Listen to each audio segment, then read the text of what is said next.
Super El Niño உருவாகியிருக்கு. Pacific பெருங்கடல் வெப்பநிலை உயரும் போது எல்லினோ அப்படின்னு சொல்றோம். 2015, 1982 போன்ற ஆண்டுகள்லையும் இந்த சூப்பர் எலினோ உருவாகியிருக்கு. இந்த ஆண்டு தான் வரலாற்றுல இல்லாத அளவிற்கு ஆகஸ்ட் மாதமே 2 டிகிரிக்கு மேல வெப்பநிலை உயர்ந்திருக்கு. வரலாற்றில் இதுவரைக்கும் பதிவாகாத அளவிற்கு ஒரு தீவிரமான சூப்பர் எலினோவா இது உருவாக இருக்கு. தமிழ்நாட்டை பொறுத்தளவுக்கு முதல் கட்ட தாக்கத்தில் இருக்கும். வெப்பத்தின் தாக்கம் செப்டம்பர் இறுதி வரைக்குமே நீடிக்கும். அக்டோபர் மாதம் முதல் இடிமழையின் தாக்கம் அதிகரிக்கும். டிசம்பர் மாதங்கள் இயல்புக்கு அதிகமான மழைப்பொழிவை சந்திக்கிற மாதிரி இருக்கும். அடுத்த ஆண்டு குளிரின் தாக்கம் இருக்காது. 2027ஆம் ஆண்டு மார்ச் தொடங்கி ஜூலை வரையிலான காலகட்டத்தில் தான் அதீத வெப்பம், வெப்ப அலைகள். யூகே இதெல்லாம் எடுத்துட்டா அவங்க ஒரு கோல்டு கண்ட்ரியா இருக்கிறதுனால அவங்க அந்த குளிர் சார்ந்து தான் அவங்களோட கட்டமைப்பே இருக்கும். 35 டிகிரி 40 டிகிரி பதிவானாலே அவங்களுக்கு தாக்கம் அதிகமா இருக்கும். பிளாஸ்டிக்லாம் உருகுற மாதிரி பார்த்துருப்போம். வீடுகள்ல ஃபேனே இருக்காது இருக்கும். வீடுகள்ல பார்த்தோம்னா ஏசி இருக்காது, ஹீட்டர் தான் இருக்கும். ஸோ அப்ப அவங்களுக்கு அந்த தாக்கம் அதிகமா இருக்கு. சூப்பர் எலினோவின் தாக்கம் 2026, 27 2 ஆண்டுகளுமே இருக்கும். சென்னை உட்பட ஒட்டுமொத்த கடலோர மாவட்டங்களும், கோயம்புத்தூர், நீலகிரி, தென்காசி, திருநெல்வேலி, கன்னியாகுமரி போன்ற மாவட்டங்கள் அக்டோபர் மாதத்துல வலுவான புயல்கள் அரபிக்கடல்ல உருவாக வாய்ப்புகள் இருக்கு. தேவையான முன்னெச்சரிக்கை நடவடிக்கைகளை இந்த 2-3 மாதங்கள்ல எடுத்தா எலினோவின் பாதிப்பை எதிர்கொள்ள முடியும்.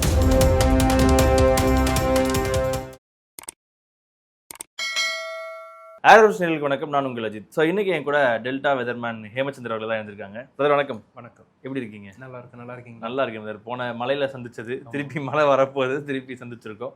என்ன விஷயம்னா, நீங்க இப்போ ரீசெண்டாக உங்களோட பதிவெல்லாம் பார்க்கும்போது நீங்க ஒரு விஷயம் அடிக்கடி போட்டே இருந்தீங்க. இந்த மாதிரி சூப்பர் நானோ அப்படின்னு ஒரு விஷயம் வரப்போகுது, அதனால என்ன விளைவுகள்னு சொல்லி நிறைய விஷயங்கள் போட்டீங்க. இனி வரப்போற காலத்துல அது ரொம்ப பெரிய பாதிப்பா இருக்குன்ற மாதிரி ஒரு சில விஷயங்கள்லாம் பார்க்கும்போது அப்படின்னா என்ன, அதனால என்னென்ன பாதிப்பு வரப்போகுது? இப்போ குறிப்பாக அந்த எல்லினோ அப்படிங்கிறது தான் நம்ம தொடர்ச்சியாக பதிவிட்டு இருக்கோம். இந்த ஆண்டின் துவக்கத்திலேருந்தே அதை பற்றி பேசிகிட்டு இருக்கோம். இன்றைக்கி பார்த்தீங்கன்னா சூப்பர் எலினோ அப்படிங்கிற ஒரு நிகழ்வு உருவாகியிருக்கு. அதாவது பசிபிக் பெருங்கடலில் கடல் வெப்பநிலை மாறுபாட்டை நம்ம கணக்கிடுறதுக்கு என்சோ அப்படின்னு ஒரு வகைப்படுத்தியிருக்கோம். அதில் பசிபிக் பெருங்கடலின் கிழக்கு மற்றும் மத்திய பகுதிகளில் இயல்பை விட வெப்பநிலை உயரும் போது அதை நம்ம எல்லினோ அப்படின்னு சொல்கிறோம். அதாவது கிட்டத்தட்ட 1 டிகிரி வரைக்கும் உயர்ந்துச்சுன்னா அது மிதமான எல்லினோ. 1 டிகிரிக்கு மேலே உயரும்போது அது வலுவான எல்லினோ. 2 டிகிரிக்கு மேலே அந்த வெப்பநிலை உயரும் போது அதை சூப்பர் எல்லினோ அப்படின்னு நம்ம வகைப்படுத்துகிறோம். இப்போ தற்போது பார்த்தோம்னா ஆகஸ்ட் முதல் வாரத்தில் பசிபிக் பெருங்கடலில் சூப்பர் எல்லினோ உருவாகியிருக்கு. இதற்கு முன்னதான் நமக்கு எல்லினோ ஆண்டுகள்லாம் இருக்குது. குறிப்பாக பார்த்தோம்னா 2015, 1997, 1982 போன்ற ஆண்டுகள்லையும் இந்த சூப்பர் எல்லினோ உருவாகியிருக்கு. ஆனால் அந்த ஆண்டுகள்லாம் எடுத்து பார்த்தா அக்டோபர் அல்லது நவம்பர் மாதம் தான் அந்த சூப்பர் எலினோங்கிற ஒரு கேட்டகரியை போய் அடையும். அதாவது 2 டிகிரி அளவுக்கு அதிகரிக்கிற வெப்பநிலைங்கிறது அக்டோபர் அல்ல நவம்பர் மாதத்துல தான் நிகழும். இந்த ஆண்டு தான் வரலாற்றில் இல்லாத அளவிற்கு ஆகஸ்ட் மாதமே 2 டிகிரிக்கு மேலே வெப்பநிலை உயர்ந்திருக்கு. இது தொடர்ச்சியாக அடுத்த 3 மாதங்களில் மேலும் அதிகரிக்கும்னு எதிர்பார்க்கப்படுது. அப்படி அதிகரிக்கும் போது வரலாற்றில் இதுவரைக்கும் பதிவாகாத அளவிற்கு ஒரு தீவிரமான சூப்பர் எலினோவா இது உருவாக இருக்கு. இதற்கு முன்னதாக பார்த்தோன்னா ஒரு 150 ஆண்டுகளுக்கு முன்னதாக 1876 கிட்டத்தட்ட 3 டிகிரிக்கு மேலே வெப்பநிலை உயர்ந்துச்சு பசிபிக் பெருங்கடலில். அதுதான் ஒரு வலுவான சூப்பர் எலினோவா இருந்து வந்த காலகட்டத்தில் தற்போது 2026ஆம் ஆண்டு உருவாகக்கூடியது இதுவரை பதிவாகாத, நம்ம ரெக்கார்டில் பதிவாகாத அளவிற்கு ஒரு தீவிரமான சூப்பர் எலினோவா நவம்பர் மாதம் உருவாகும்னு எதிர்பார்க்கலாம். சரி, இப்போ இதனால் என்னென்ன பாதிப்புகள் ஏற்படும்? ஏன்னா வெப்பநிலை உயருது அப்படின்னா ஸோ அதனால என்னென்ன பாதிப்பு நம்மளுக்கு இப்போ ஏற்பட போகுது? குறிப்பாக பார்த்தோன்னா இப்போ இது ஒரு பசிபிக் பெருங்கடல் எங்கேயோ இருக்குது. அங்கே வெப்பநிலை உயர்றது நமக்கு என்ன பாதிப்பை ஏற்படுத்த போகுதுன்னு நினைக்கலாம். முதல்ல பசிபிக் பெருங்கடல் அப்படிங்கிறது கிட்டத்தட்ட உலகின் நிலப்பரப்பை விட பெரிது. அது மட்டும் இல்லாது இந்த வெப்பநிலை உயர்வு சொல்கிறோம்ல கிழக்கு மற்றும் மத்திய பகுதி, அது கிட்டத்தட்ட ஒரு 10,000 கிலோமீட்டர் தூரத்துக்கு இந்த வெப்பநிலை உயருது. ஒரு 200 மீட்டர் ஆழத்துக்கு அது வெப்பநிலை உயருது. அதன் தாக்கம் அனைத்து கடல் பகுதிகளிலுமே இருக்கும். இந்திய பெருங்கடல் மற்றும் அட்லாண்டிக் பெருங்கடல் என. அப்போது இது உலக அளவில் பெரும் தாக்கத்தை ஏற்படுத்தும். உலக அளவில் பெரும் வறட்சி, வெப்ப அலைகள். தற்போதே பார்க்குறோம் ஐரோப்பிய நாடுகள் மற்றும் அமெரிக்க நாடுகள்லாம் வரலாறு காணாத வெப்பநிலையை பார்த்துட்டு இருக்காங்க. அது போன்ற ஒரு வெப்பத்தின் தாக்கம் அதிகரிக்கும். உலகின் சராசரி வெப்பநிலை 2027ஆம் ஆண்டு இதுவரை பதிவாகாத அளவிற்கு அதிகபட்ச வெப்பநிலையா 1.7 டிகிரிக்கு மேல உயர்வதற்கான வாய்ப்பு இருக்கு 2027ல. அது மட்டும் இல்லாம இந்த காட்டுத்தீ பரவுதல் இது போன்ற ஒரு தாக்கங்கள் ஒரு புறமும். மறுபுறம் பார்த்தா இந்த எலினோனா உடனே வெப்பம் அதிகரிக்கும், வறட்சி அதை மட்டும்தான் அப்படின்னு மக்கள் எடுத்துக்கிறாங்க. அது அப்படி இல்லை.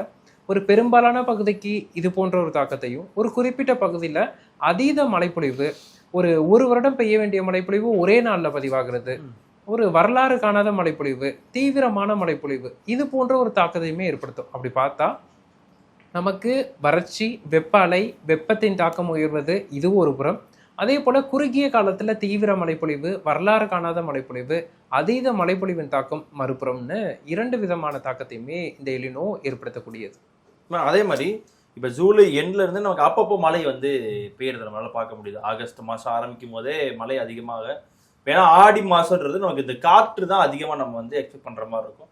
ஆனா இப்ப நம்ம வந்து ரீசெண்டா இந்த காத்து சார்ந்து எங்கேயுமே நம்மளால பார்க்க முடியறது இல்லை. அதிகமா மழையும் வெயிலோட தாக்கம் இன்னும் நமக்கு இருந்துகிட்டே தான் இருக்கு. எப்படி பார்த்தாலும் மே, ஜூன், ஜூலை, ஸோ அதுக்குள்ள அந்த வெயிலோட தாக்கம் கொஞ்சமாவது குறையும்னு எதிர்பார்க்கும் போது இன்னைக்கு வரைக்குமே வெயிலோட தாக்கம் அதிக அளவுல இருந்துகிட்டே இருக்கு. இதுக்கான காரணம் என்னவா இருக்கு? இந்த எலினோ உருவாகிட்டு இருக்கிறது தான் காரணம். குறிப்பா ஜூன் மாதம் எலினோ உருவானுச்சு. இப்போ அது சூப்பர் எலினோவா உருவாகி இருக்கு.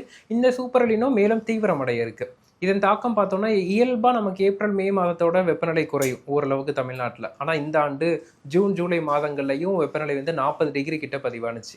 இப்போ தற்போது பார்த்தோம்னா ஆகஸ்ட் முதல் வாரத்திலேருந்து பரவலாக ஆங்காங்கே இந்த வெப்பச்சலன இடி மழை பதிவாகிட்டு இருக்கு. அதன் தாக்கத்தினால சற்றே வெப்பத்தின் தாக்கம் குறைஞ்சிருக்கு. ஆனால் இந்த நிலை ஆகஸ்ட் 10ஆம் தேதிக்கு பிறகு மீண்டும் மாறும். ஏன்னா நமக்கு கடல் சார்ந்த அலைவுகள்லாம் நமக்கு சாதகமாக இல்லை. இதன் தாக்கத்தினால ஆகஸ்ட் 10ஆம் தேதி முதல் இந்த வெப்பச்சலன மழையின் தாக்கம் படிப்படியாக குறையும். அதே போல பகல் நேரத்தில் தெளிவான வானத்துடன் வெப்பமான சூழல் நிலவும். அந்த நீடித்த கோடை காலத்தின் தாக்கம்ங்கிறது நமக்கு அக்டோபர் முதல் வாரம் வரைக்குமே நீடிப்பதற்கான வாய்ப்பு இருக்கு. அப்படி பார்க்கும்போது ஆகஸ்ட் மாதத்தின் பிற்பகுதி, அதாவது 2வது, 3வது, 4வது வாரங்கள்லையும் செப்டம்பர் மாதத்திலையும் நமக்கு இந்த வெப்பத்தின் தாக்கம் மீண்டும் அதிகரிப்பதற்கான ஒரு சூழல் காணப்படுது. இன்னும் வெப்பம் நீடிக்கும்னு சொல்றீங்களா? ஆமா, கோடை காலம் அந்த இயல்பா நம்ம பார்த்தோம்னா நம்ம வந்து ஜூலை மாதத்திலேயே சென்னையில வந்து நிறைய நாட்கள் 40 டிகிரி அளவுக்கு வெப்பநிலை பதிவானுச்சு. அதே போல மதுரையில தொடர்ச்சியா ஒரு 18 நாட்கள் 40 டிகிரி அளவுக்கு வெப்பநிலை பதிவானுச்சு. இந்த ஆகஸ்ட் 10ஆம் தேதிக்கு பிறகு படிப்படியா வெப்பநிலை உயரும். ஆகஸ்ட் 15க்கு பிறகு பகல் நேர வெப்பநிலை இயல்பை விட 3 முதல் 4 டிகிரி அளவுக்கு அதிகரிப்பதற்கான சூழல் காணப்படுது. ஆனா அப்படி இருக்கும்போது இப்போ ஆகஸ்ட், செப்டம்பர் இது 2 மாதமும் வெயில் அதிகமாக இருக்கின்றப்போ, ஸோ இதோட வெப்பநிலை போய் திருப்பி மழைக்காலம் வரும்ல நமக்கு. இப்போ மழைக்காலம் வந்துச்சுன்னா அப்போ அது எந்த அளவுக்கு தாக்கத்தை ஏற்படுத்தும்? இப்போ இந்த எலினோட தாக்கத்தை வந்து தமிழ்நாட்டை பொறுத்தளவுக்கு ஒரு 3 விதமா எடுத்துக்கணும். இப்போ நம்ம வந்து முதல் கட்ட தாக்கத்துல இருக்கோம். முதல் கட்ட தாக்கம்னா நமக்கு வந்து ஜூன் மாதம் முதலே பெரிதாக வெப்பச்சலன மழை இல்லை, வெப்பத்தின் தாக்கம் உயர்ந்து காணப்படுது. இந்த நிலைங்கிறது நமக்கு அக்டோபர் முதல் வாரம் வரைக்கும், இந்த செப்டம்பர் இறுதி வரைக்குமே நீடிக்கும். அதாவது இயல்புக்கு குறைவான அந்த வெப்பச்சலன மழை மற்றும் இயல்புக்கு அதிகமான வெப்பமான நாட்கள், பகல் நேர வெப்பநிலை அதிகரித்து காணப்படுறது, கோடை போன்ற ஒரு நிலையே தொடர்ச்சியாக காணப்பட்டு இருக்குது. இப்போ தற்போது தற்காலிகமாக ஒரு இடைவெளி இருந்தாலும் மீண்டும் வந்து ஆகஸ்ட் 3வது வாரம் முதல் வெப்பம் அதிகரிக்குது. இந்த நிலை வந்து நமக்கு செப்டம்பர் இறுதி வரைக்கும் நீடிக்கும். அப்போது இதன் தாக்கம் இப்போயே உணரப்பட்டிருக்கு. நம்ம குறிப்பாக தென் மாவட்டங்கள்லாம் எடுத்துட்டா நமக்கு வைகையெல்லாம் திறக்கப்படலை. அதை சார்ந்திருக்கக்கூடிய 10 மாவட்டங்களில் குடிநீர் தட்டுப்பாடு ஏற்பட்டிருக்கு, வேளாண் பணிகள் நடைபெறலை.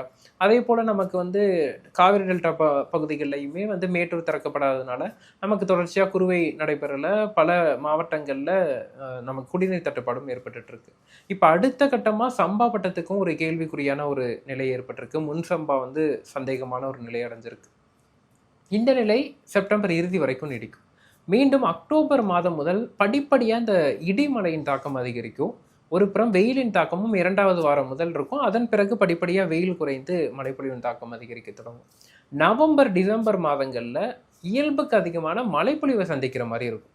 நம்ம எப்படி வந்து அக்டோபர் மாதம் வரைக்கும் குறைவான மழைப்பொழிவு, பற்றாக்குறையான மழைப்பொழிவோ, நவம்பர் டிசம்பரில் இயல்புக்கு அதிகமான மழைப்பொழிவை நம்ம சந்திக்கிற மாதிரி இருக்கும். அப்போது இது வந்து 2வது தாக்கம். அந்த தீவிரமான சூப்பர் எலினோ உருவாகும் போது நமக்கு தமிழ்நாட்டை பொறுத்தளவுக்கு குறுகிய காலத்தில் தீவிர மழைப்பொழிவு, அதீத மழைப்பொழிவு, இயல்புக்கு அதிக மழைப்பொழிவு கொடுக்கும். மீண்டும் நமக்கு டிசம்பர் இறுதியிலிருந்து படிப்படியாக மழைப்பொழிவின் தாக்கம் குறையும்.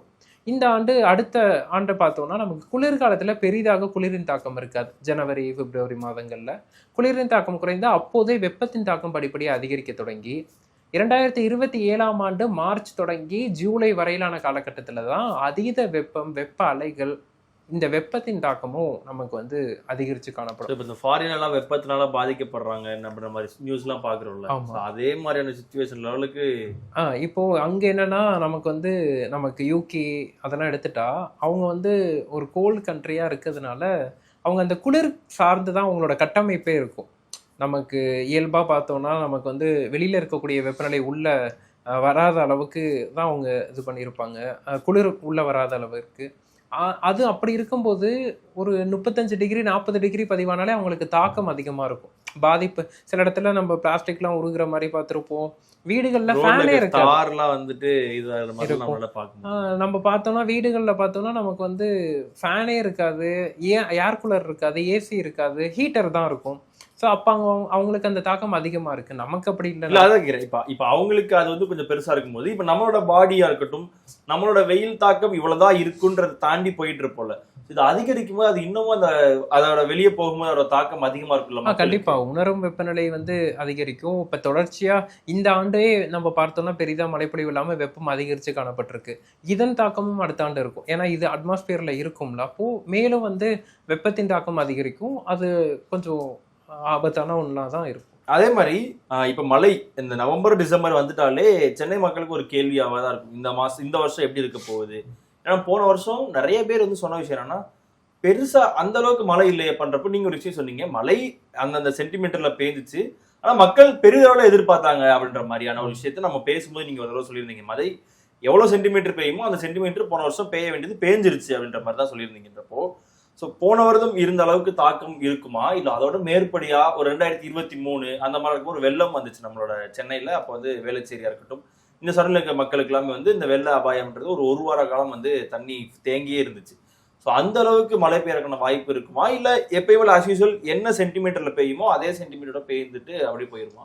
இயல்பாக நம்ம பார்த்தோம்னா நமக்கு 2023 ஒரு வலு குறைந்த எல்லினோ, 2015 சென்னை பெருவெள்ளம் ஒரு வலுவான எல்லினோ.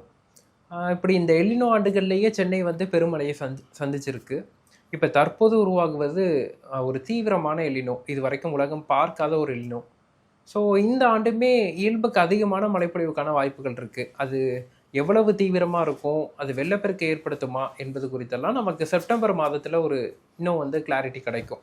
ஏன்னா அந்த எலினோ வலுவடையுது. இப்போ தான் ஐஓடி வந்து சாதகமாக, அதாவது பாசிட்டிவ் ஐஓடியாக உருவாவதற்கான சாதக சூழல் காணப்பட்டு வருது.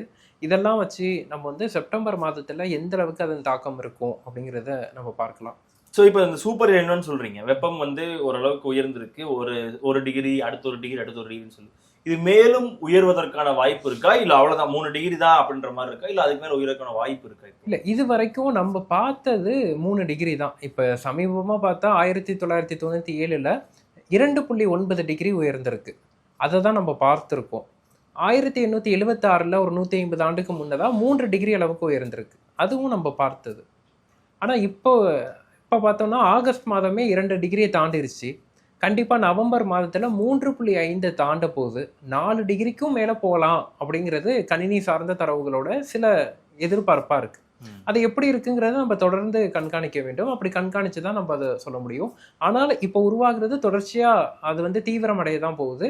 அந்த தீவிரம்ங்கிறது வரும் நவம்பரில் தொடங்கி அடுத்த ஆண்டு ஜனவரி வரைக்குமே அந்த எலினோவின் தீவிரம், அதாவது அந்த வெப்பநிலை உயர்வுங்கிறது கிராஜுவலாக ரைஸ் ஆகிட்டு தான் இருக்கும். அப்படி பார்க்கும்போது இப்போ நம்ம வந்து பேசிக்காகவே சொல்லிடுவோம், இந்த நவம்பர் டிசம்பர் இருந்தால் இந்த ஊருக்கு வந்து ரொம்ப பாதிப்பு அதிகமாக இருக்கும். முன்னாடியே வந்துட்டு இந்த அரசியல் சார்ந்த ஆட்கள் எல்லாருமே அதுக்கான கட்டமைப்புல எப்படி வந்து நம்ம வந்து மக்களை பாதுகாக்கணுன்ற ஒரு நோக்கத்துல போயிடுவாங்க. இப்போ உங்ககிட்ட நம்ம எப்பயுமே பேசும்போது கேட்க வேண்டிய ஒரே ஒரு கேள்வி, கன்ஃபர்மேட்டிவ் கொஸ்டினே வச்சுக்கலாம் நம்ம, இந்த நவம்பர் டிசம்பர்ல எந்தெந்த மாவட்டத்தை சார்ந்த மக்கள்லாம் ரொம்ப பாதுகாப்பா இருக்கணும், இந்தந்த மாவட்டத்திற்கு இதனால இவ்வளவு பெரிய பிரச்சனைகள் வரப்போகுது அப்படின்ற மாதிரி ஏதாவது இருக்கா? இப்போ பாதுகாப்பை விட நம்ம அந்த ஈவெண்ட் அப்போ அந்த பாதுகாப்பை பற்றி பேசலாம்னா, இப்போ முன்னெச்சரிக்கை தேவையான மாவட்டங்கள்னு ஒன்று இருக்கும். இந்த பருவமழையை கருத்தில் கொண்டா முதல்ல பார்த்தோன்னா நமக்கு திருவள்ளூர் தொடங்கி கன்னியாகுமரி வரையிலான கடலோர மாவட்டங்கள், சென்னை உட்பட ஒட்டுமொத்த கடலோர மாவட்டங்களும், அதே போல் மேற்கு தொடர்ச்சி மலை மாவட்டங்கள், குறிப்பாக பார்த்தோன்னா கோயம்புத்தூர், நீலகிரி, தென்காசி, திருநெல்வேலி, கன்னியாகுமரி போன்ற மாவட்டங்கள். ஏன்னா அக்டோபர் மாதத்தில் வலுவான புயல்கள் வந்து நமக்கு அரபிக்கடலில் உருவாக வாய்ப்புகள் இருக்குது. ஸோ அப்படி பார்க்கும்போது ஒட்டுமொத்தமாக சென்னை தொடங்கி கன்னியாகுமரி வரையிலான கடலோர மாவட்டங்கள்லையும் அந்த குறிப்பிட்ட மேற்கு தொடர்ச்சி மலை மாவட்டங்கள்லையும் தேவையான முன்னெச்சரிக்கை நடவடிக்கைகளை இந்த 2-3 மாதங்களில் எடுத்தால் கண்டிப்பாக இந்த எலினோவின் பாதிப்பையும் இந்த பருவமழை காலத்தில் வரக்கூடிய பாதிப்பையும் நம்ம வந்து எதிர்கொள்ள முடியும். ஸோ முக்கியமாக பார்த்தா ஒட்டுமொத்த கடலோர மாவட்டங்கள், குறிப்பாக இந்த காவிரி படுகை மாவட்டங்கள், தென் மாவட்டங்கள்லாம் தற்போது தண்ணீர் இல்லாமல் வறட்சியான ஒரு சூழல் தான் இருக்குது. இந்த நிலையை பயன்படுத்தி நமக்கு அனைத்து நீர்நிலைகளையும் தூர்வாரி கரைகளெல்லாம் பலப்படுத்தி வைக்கும்போது கண்டிப்பாக மழை காலத்தில் அதிக மழை பதிவானால் நம்ம வந்து தண்ணீரையும் சேமிக்க முடியும். அதே மாதிரி ஒரு வெள்ளப்பெருக்கு ஏற்படும் போது கரைகள் பெரிதாக உடைந்து தேவையில்லாத பாதிப்பு ஏற்படாமல் தடுக்க முடியும். ஸோ அதே மாதிரி இப்போ ஒரு விஷயம் சொல்லுவாங்கல்ல, எவ்வளோக்கு எவ்வளோ வெயில் வருதோ அவ்வளோக்கு எவ்வளோ மழை பெய்யறதுக்கான வாய்ப்பு இருக்கும் அப்படின்ற மாதிரி ஒரு சில விஷயங்கள்லாம் சொல்லுவாங்க. இப்போ நீங்கள் சொல்கிற வச்சு பார்க்கும்போது இந்த 2026 இப்போ வரைக்கும் நம்மளோட வெயில் வந்து சந்திச்சுட்டு இருக்கோம். ஸோ அப்போ இதற்கான மழை நம்ம வந்து நவம்பர் டிசம்பரில் வந்து சந்திக்க போகிறோம். இப்போ அடுத்த வருஷம் நீங்கள் சொல்கிறத வச்சு பார்த்தா ஏப்ரல் மேல வந்து பார்த்தீங்கன்னா அதிக அளவில் வந்து வெயில் வந்து சந்திக்க போகிறோம்னா அப்போ அது முடிஞ்ச அந்த மழைக்காலன்றது அப்போ இதோட பெருசாக இருக்குமா? இல்லை, அப்படி நம்ம வந்து சொல்ல முடியாது. இப்போது ஒரு உதாரணத்துக்கு 2015 எடுத்துப்போம். ஒரு சூப்பர் எலினோ ஆண்டு. 2015 சென்னை பெருவெள்ளம் தான் எல்லாருக்கும் பேசுகிறோம். ஆனால் அது சென்னை மட்டும் வெள்ளத்தை சந்திக்கல. கடலூராக இருக்கட்டும், அல்லது நாகப்பட்டினமாக இருக்கட்டும், தூத்துக்குடியாக இருக்கட்டும், தமிழகத்தின் பல மாவட்டங்கள் வெள்ள பாதிப்பை சந்திச்சிச்சு. ஆனால் 2016 பெரு வறட்சி. அது சென்னையிலையும் அந்த வறட்சி இருந்துச்சு, டெல்டாலையும் இருந்துச்சு, தென் மாவட்டங்கள்லையும் இருந்துச்சு. 2016 மழைப்பொழிவும் வரலாறு காணாத பற்றாக்குறை.